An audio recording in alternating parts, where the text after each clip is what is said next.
Welcome to Bristol, Rhode Island. Over the next half hour, please enjoy an insider's perspective to the local stories and dedicated Bristolians that make this grand civic, military, and firemen's parade a national spectacle. I am Ray Levy, chairman of the Bristol 4th of July Committee. I welcome you, and I wish you a safe and happy 4th of July.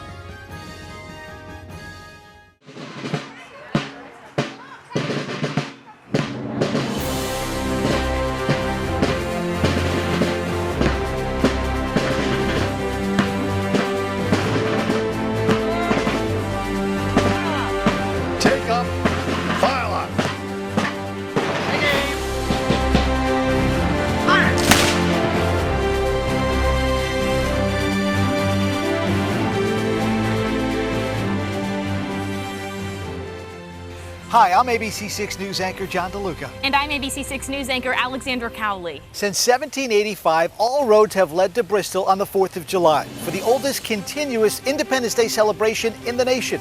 The 4th of July celebration is a culmination of 3 weeks of grand celebration, which begins on Flag Day, June 14th.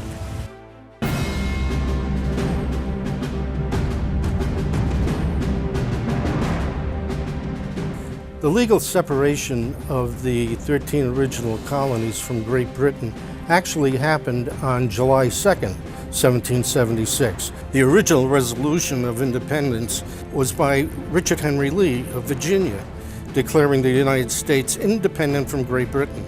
Congress then turned its attention on forming a statement explaining this decision, which had been prepared by a committee of 5 with Thomas Jefferson as its principal author, which was ratified by the full Congress on July 4th, 1776. Well, the fact is that British had invaded Bristol during the Revolutionary period, and the town was burned, and much loot was taken by the British before the Americans could rally to defend themselves. Eventually, the Bristol and Warren residents chased the British from Bristol back to Newport, and then the tally was taken. We believe that much blood was shed by the British on the way to their fleet waiting for them at Bristol Narrow. There were 2 or 3 bombardments of Bristol by British naval ships, and sometimes they were just looking for sheep and animals to feed their sailors or their troops. Other times they were doing kind of an enforcement to get the coastal towns to stop, being behind the cause of the Revolution. The major engagement in Rhode Island was down in Portsmouth. The Battle of Rhode Island was a battle that took up the lives for about 2 or 3 months of 30 to 40,000 men.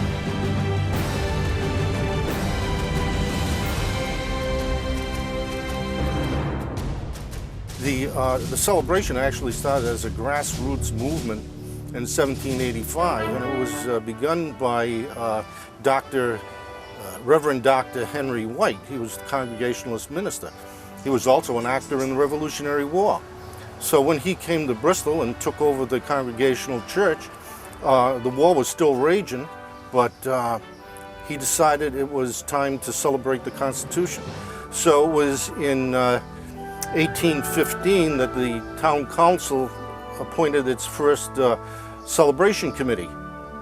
And then it was later that when these things kept going on, all the marches, they decided to actually appoint a chief marshal who could organize things and get things going. And my friend Mary Lou is here, and her grandchildren are coming, and her children, and all of her friends for 4th of July. And Mary Panarella lives here, and she was Mary McCarthy, my best friend. And now this is her house, and she lives there with her husband and her children and her grandchildren. They'll all come for the 4th, and all of the backyards will be filled with love. I think it means family, friends, and load the food. We used to go climbing ourselves and get the clams, and then come home and make chowder and clam cakes. And then they would eat the clam cakes as fast as we made them, so we never got out of the kitchen. This is the spot that we've always sat. Now, Poppy, who Sarah would have met when she was a baby, passed away in 1999, but this is his blanket.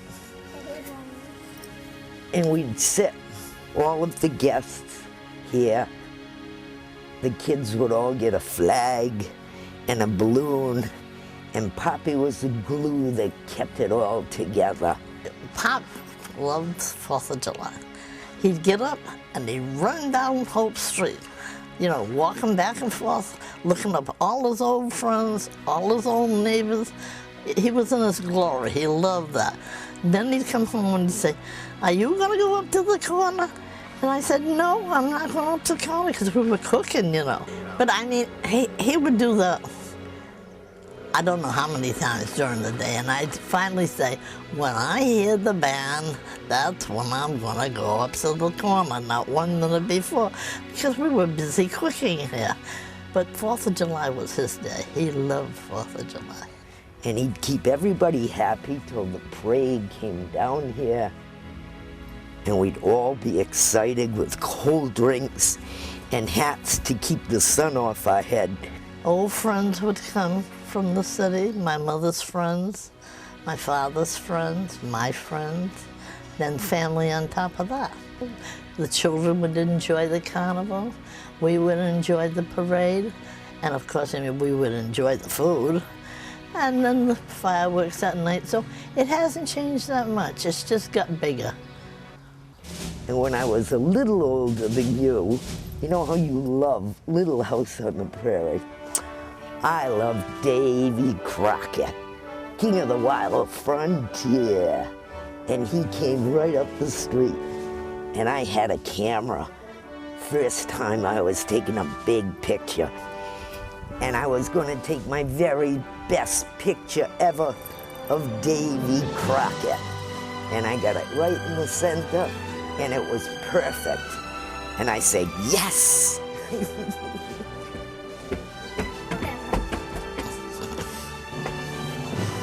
Bristol is the 4th of July, and it's generational. It carries on. Your children kind of have their heart beating a little faster, thinking it's almost here.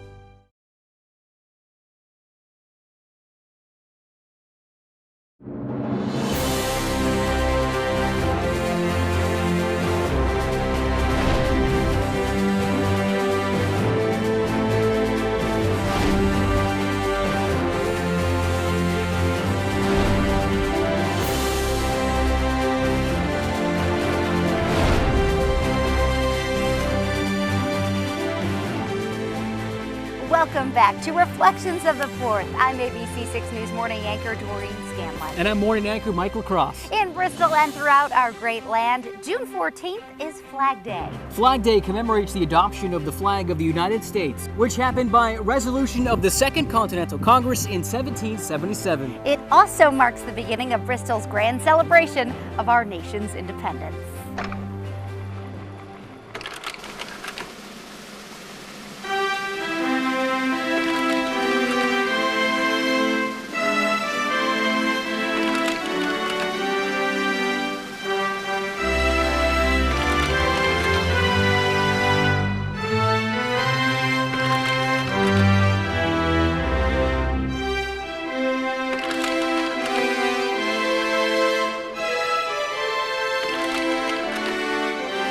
Red, white, and blue flags flying along the roads, on front porches, and pretty much everywhere else you look in the town of Bristol. Happy Flag Day. The patriotic pride showing up in the seaside town about 2 weeks before the 4th of July on Flag Day, which is June 14th. It's the kickoff. I always try to have my house ready and our flags up, and we decorate out there every year. Nancy Correo's lived in Bristol all of her life. She's never missed a 4th of July celebration and lives right on the parade route. We have a sense of pride in our country and our kids. This year's Flag Day ceremony marking a special occasion as longtime town crier Jerry McNeil passes the bell to Michael Riley. A little surreal, I guess, just being able to see everyone and seeing all the faces, seeing everyone that comes here from all over the country. 4th of July celebration committee officials joining town officials and the chief marshal by honoring the American flag on the town green. We needed something for our nation to rally around at the very beginning during the Revolutionary War, and it was the flag. And that flag has so much meaning to so many people. Flag Day was started by President Woodrow Wilson in 1916 by a proclamation. And in 1949, it became National Flag Day by an act of Congress. Today, we honor not only the flag of our great country, but what it symbolizes. We are honoring freedom.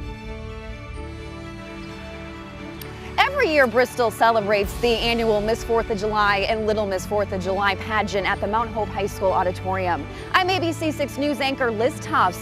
This year, 27 contestants competed with hopeful hearts to be judged and crowned as the 2015 Miss and Little Miss 4th of July. Because I always strive to do my best. Months of preparation all coming down to this one moment. The crowning of Bristol's Miss and Little Miss 4th of July, 18-year-old Jessica Tella and 9-year-old Alana Martin. Oh my gosh, it was honestly the best feeling in the world. I was just so honored to actually be named Miss 4th of July.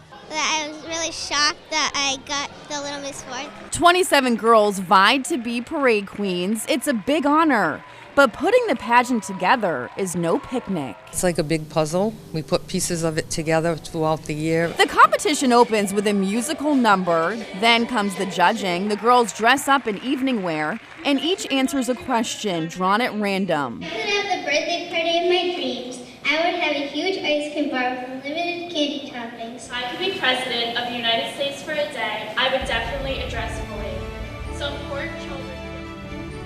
The original idea of a queen to reign over the 4th of July parade was that of Dr. D.V.A. Capone, Dr. Samuel Clark, and Anthony Agatello. The concept by them at this time was simply that of a beauty contest. Some of the original 1948 rules are still in effect today. The contestants must be Bristol residents, 18 to 20 years of age, and be single.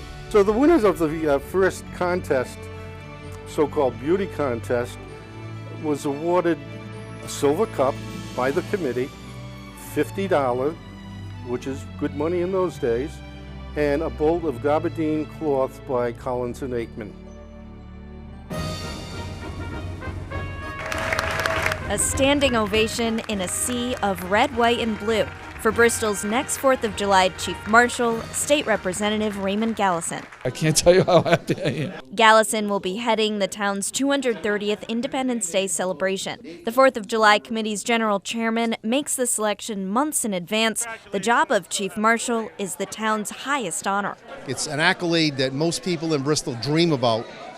Very few people get it. And Gallison doesn't take that lightly. I'm humbled and I'm honored that I was even asked, even considered. It's just been wonderful. His proud wife tearing up during his announcement speech. She's a born and bred Bristolian. It is a bit emotional tonight for all of us. Gallison has had fun keeping the secret until the big announcement. He even had to tell a white lie to get out of work at the State House early. Had to play a little trick and had the Speaker Secretary call down and say that the Speaker wanted to see me.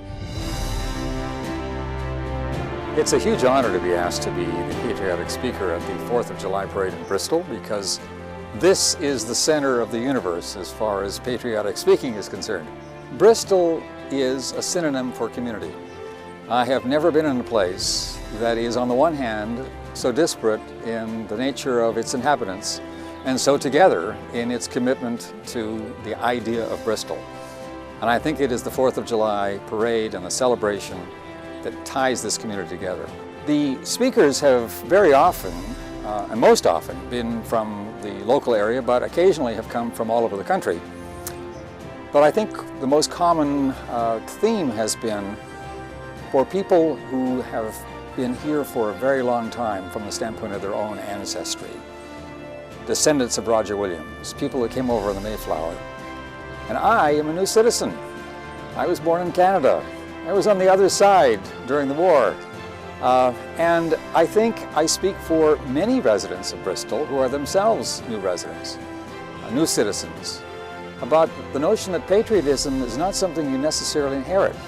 It's something you can learn, and you can transfer your allegiance from one country to another. So I have a sticker on my refrigerator that says, I wasn't born in Bristol, but I got here as fast as I can.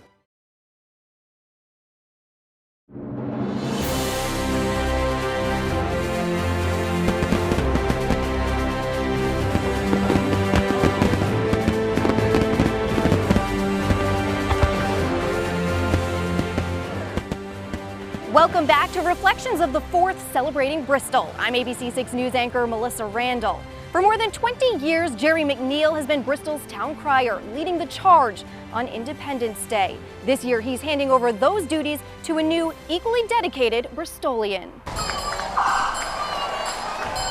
Since 1991, Jerry McNeil has called to the crowd with his bell, announcing the start of Bristol's grand July 4th parade. 22 years. Just getting started. Ringing in smiles, pride, and another year of American independence, 2015 marks the end of Jerry's tenure as Bristol's longest-standing town crier. I gave some serious thought to whether I should continue and have them carry me away, or I should simply back out slowly. So that's what I chose to do. No longer will parade goers be on the lookout for his long white beard and familiar, kind face. Seeing all my friends that I don't see all year long, and I see them on the parade route. That's one of the best. Taking over the post and equally dedicated to the task at hand is Michael Riley, whose grandfather, James D. Riley, rang the town crier's bell from 1975 to 1989. Seen my grandfather in the parade as the town crier, our first town crier, in 1975, and he did that to 1989. And having known Jerry all my life, most of my life, to see him in the parade all these years, and now all of a sudden I'm leading the parade. I was the chief marshal in 1986, which was year 201, but I was the second woman chief marshal. 4th of July was never an outsider's perspective in my home.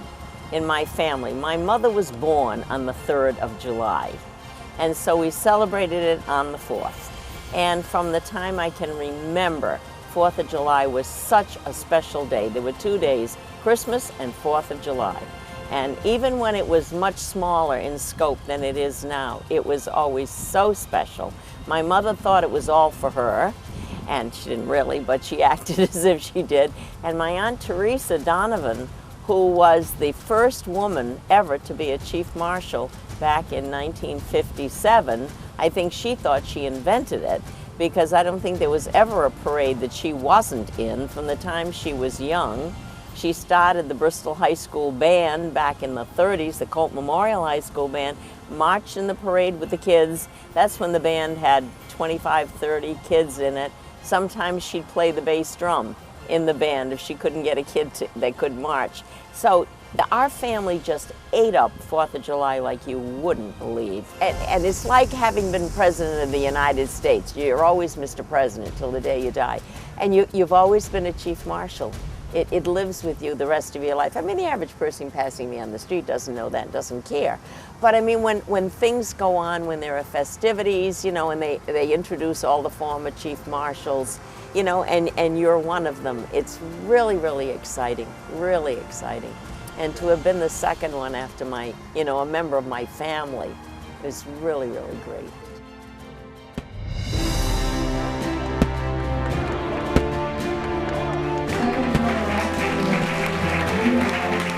It's done in the spirit of volunteerism, in the spirit of Independence Day.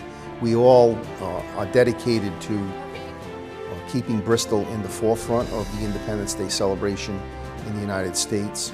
And it involves a great deal of effort and a lot of people on 30 different subcommittees throughout the year, culminated with the 4th of July parade itself on July 4th. It's a dedication to patriotism and what the United States stands for.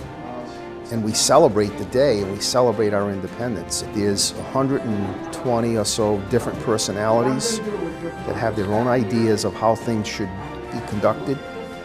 And we pride ourselves, and I say this all the time to my General Committee people at meetings, we have to learn to get along even though we have differences of opinion. And you'd be amazed at the ideas that some people in a meeting environment come up with that are very, very good and very productive that you would never expect to hear from the floor. My favorite years are 2012 and 2013 when I was the parade chairman. The first one, we were lucky enough to get Olivia Copo in when she became Miss America, and Gary Wetzel, who was a Congressional Medal of Honor recipient from the Vietnam War. It was the first time we had one in the parade, and also to give credit where it's due in producing and putting on this celebration for 3 weeks. None of this would happen without the support of the Town Council, Tony Texera, the Town Administrator, the Department of Public Works, the Police Department, the Fire Department, the business community. This is not just the 4th of July committee. This is a combination of everyone in the town of Bristol's effort to make this celebration what it is.